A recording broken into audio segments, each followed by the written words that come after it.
काय मुद्दे घेऊन आता निवडणुकीच्या मैदानामध्ये उतरलेले आहे आणि या भागात काय विकास कामं व्हायला पाहिजे? या अगोदर भरपूर काही वेळेस इलेक्शन वगैरे झालेले आहे, पण जे काय निवडून आलेले आहे त्यांनी आजपर्यंत कोणत्याही प्रकारे विकास कामं केलेली नाहीये. त्यासाठी कुठेतरी तरुण मुलांना आणि महिलांना त्यांच्या हक्काचं जे अधिकार आहे त्यांना अन्न, वस्त्र, निवारा, पाणी यासारखे छोटे छोटे प्रश्न आहे आणि त्यासाठी दिवसभर तरुण मंडळीची भटकंती होत आहे. त्याच्यामुळे त्यांना रोजगार व्यवस्थित भेटत नाही, अन्न व्यवस्थित भेटत नाही आणि निवाराही त्यांना व्यवस्थित भेटत नाही. त्यासाठी मी मैदानात उतरलेले आहे. माझं नाव मनीषा उत्तम खरात. मी राहणारे बजाज नगर वडगाव कोल्हाटीचे आहे. मी गट नंबर 52 वंचित कडनं उभी आहे आणि या सगळ्या गोष्टीचं मला स्वतःला इतकी चिड येते की दिवसभर महिला लहान लहान लेकरांना घेऊन मोलमजुरी करतात आणि त्यांना 50-100 रुपये भेटतात. तर मग त्याकडे अगोदरचे जे उमेदवार निवडून आलेले आहेत ते कधीच या गोष्टीकडे विचार करत नाहीये आणि त्यांना इतका त्रास होतो या सगळ्या गोष्टीचा. आता जसं उदाहरण अतिक्रमण असा प्रश्न निर्माण झालेला होता. जे छोटे छोटे भाजीपाल्याचे स्टॉल लावतात तरी त्यांना कोणीही न्याय दिलेला नाहीये. बिचारा रडून रडून शेवटी शांत बसून गेल्या. पण त्यावेळेस हे सगळे उमेदवार कुठे होते?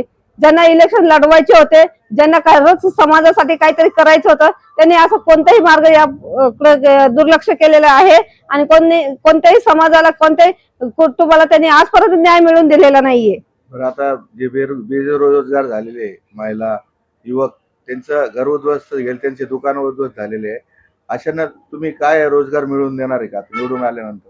यानंतर जो काय त्यांचा मला जर वंचितनी संधी दिलेली आहे तसंच मला जर जनतेने तसंच कार्य केलं आणि आशीर्वाद जर दिला ना, मी नक्कीच सगळ्यांचा विचार करेल आणि त्यांना एक संधी देईल. त्यांना घरकुल योजना मंजूर करून देईल आणि त्यांचा जो रोजगार आहे त्या रोजगारामध्ये वाढ करण्यात येईल आणि त्यांचा जो रोजगार आहे, किती रोजगार करावा, किती घंटे रोजगार करावा यासाठी सुद्धा मी प्रयत्न करेल. तुमची लढत कोणासोबत आहे? आता दांडगे पक्ष इथं आता तुमच्या समोर आहे. कोणत्या पक्षासोबत लढा? आता माझी लढाई जी आहे उद्धव बाळासाहेब ठाकरे, त्यानंतर शिंदे गटाची शिवसेना आणि वंचित अशी तिघांमध्ये लढत आहे. यापूर्वी जेव्हा जेव्हा प्रचाराला जाते त्यावेळेस लोकांचा प्रतिसाद येतो की आम्हाला आता शिवसेनाही नको आणि उभाटाही नको, तर आम्हाला आता वंचितच पाहिजेत, आमच्या हक्काची वंचित पाहिजेत. कारण तुमच्या घरामध्ये असं चर्चा आहे पैसे वाटप चालू आहे म्हणून. हो, किती प्रति असं वाटतं तुम्हाला, किती पैसे देऊ लागले उमेदवार? यापूर्वी जे उमेदवार निवडून आलेले आहे त्यांच्याकडे खूप सगळा पैसा आहे आणि त्याचाच ते सर्रासपणे वापर करत आहे. तो पैसा त्यांनी जो जनतेच्या विकासासाठी वापरायला पाहिजे होता तो पैसा त्यांनी आता स्वतःच्या प्रचारासाठी आणि स्वतःच्या उमेदवार निवडून येण्यासाठी हा सगळा ते प्रयत्न करीत आहे. कारण आज अशी घटना घडलेली आहे, काही शिक्षक आणि शिक्षका प्रचार करत आहे, पैसे वाटत आहे, असं पण आरोप काही उमेदवारांनी केलेला आहे. तर कुठेतरी तुम्हाला याची अडचण होणार का? हो, नक्कीच होणार आहे याची मध्ये मला अडचण. कारण जे शिक्षक आहे त्यांना शासनाच्या कर्मचारी असताना देखील त्या आज 2 पैसे भेटते म्हणून त्या मार्गाने त्या चालल्या आणि त्या काम करताय. त्यांना पैशाची लालूच देण्यात आलेली आहे, त्याच्यामुळे त्या हे काम करताय.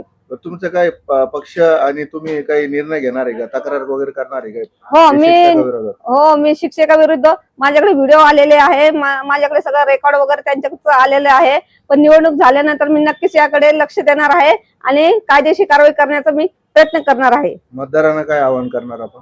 मतदारांना एवढंच सांगणार आहे, बाबासाहेबांनी काय शिकवलं, आपल्याला काय देणगी दिलेली आहे, आपला समाज काय म्हणतो, आपण पैशाच्या लोभी पडतो म्हणून आपला विकास होत नाही.